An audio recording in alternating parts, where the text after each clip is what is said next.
Hello everybody, today is a much more rushed and off-the-cuff video than my usual prepared stuff because Wizards of the Coast has just dropped some new UA and I wanted to give you my thoughts as fast as possible because that's how content works. I wanted to talk a little bit about it. If you don't know what it is, I will link the UA in the description of this video. The specific one I'm talking about is the Mages of Strixhaven UA, which is going to be coming out in one of their new subsequent books, the Mages of Strixhaven, I believe it's called. I could be wrong on that. All the same, the new interesting thing about this new UA is the new subclasses that they are releasing. These new subclasses are capable of being learned by multiple classes. These are not locked to specific classes. You could be a sorcerer and have the same subclass as a wizard now with these specific subclasses. It's really, really cool. I wanted to talk a little bit about my initial thoughts about these subclasses, what I think Wizards of the Coast is going to do moving forward, and I'm also want to talk about, just as a power gamer, some more generalized design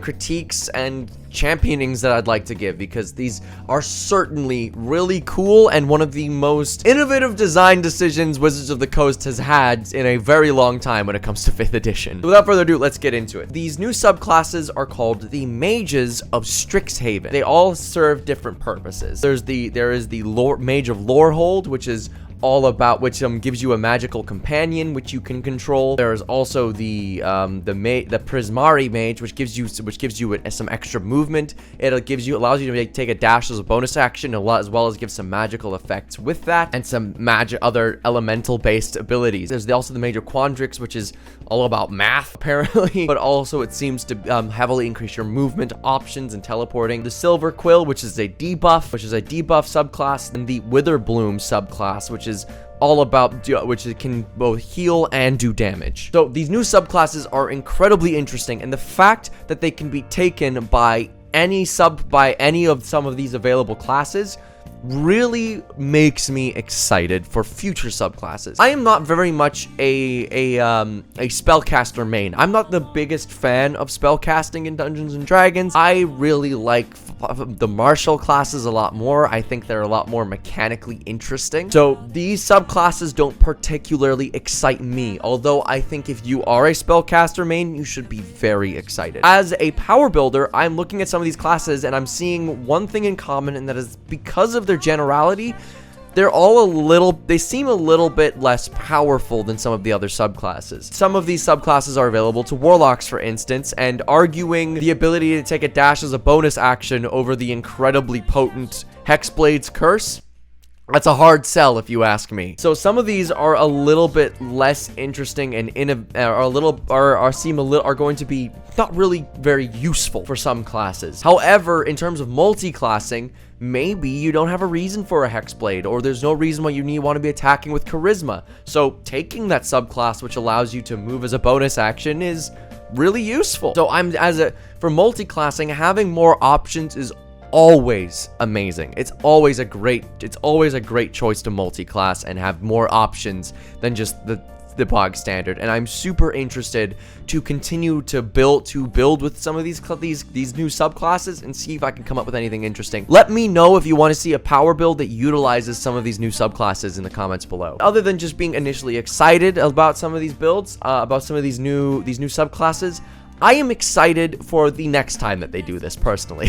As I said, I'm a martial main, so spellcaster stuff doesn't really excite me. It doesn't really get me going. However, I am super interested to see what they do with this concept with the martials, because the martials overall all have very specific gimmicks, and if they can figure out how to make a subclass that works for both barbarians and fighters, count me in. That seems exciting and cool as fuck. I'm super excited to see what Wizards of the Coast is going to do moving forward with this idea. All of these subclasses have really interesting and well-written flavor, which, if you are familiar with the Strixhaven setting, I'm sure you will love. I am personally not very much, so it's a little bit lost on me. Lots of these new subclasses also come with their own spell list, which is pretty interesting, which I think really benefits sorcerers a lot. Sorcerers having traditionally the worst spell lists out of all spellcasters. So with these new subclasses, overall exciting time. If you are a fan of Dungeons and Dragons, if you're a fan of power building, these new subclasses are opening up some new possibilities for some very interesting support builds as well. As well as some pretty cool just overall tech. Just some pretty good. They seem like they've thought a little bit about these mechanics.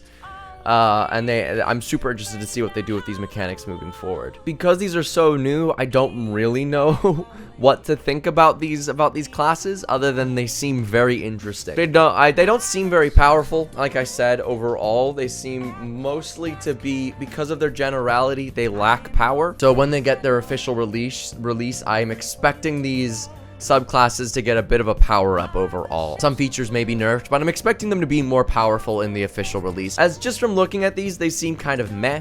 They don't seem bad. I just think that they look a little bit unfocused, and as a result, it's hard to argue why you would pick a general subclass over another subclass for reasons other than lore, which is fine. I just if you're a power builder like I am, it's a little bit hard to argue, I guess. I'm going to be looking at them more in the coming days and seeing if I can do anything interesting with them. If you want to check out them for yourself, like I said, the link is in the description. For you to check it out, see how it does, if it interests you at all.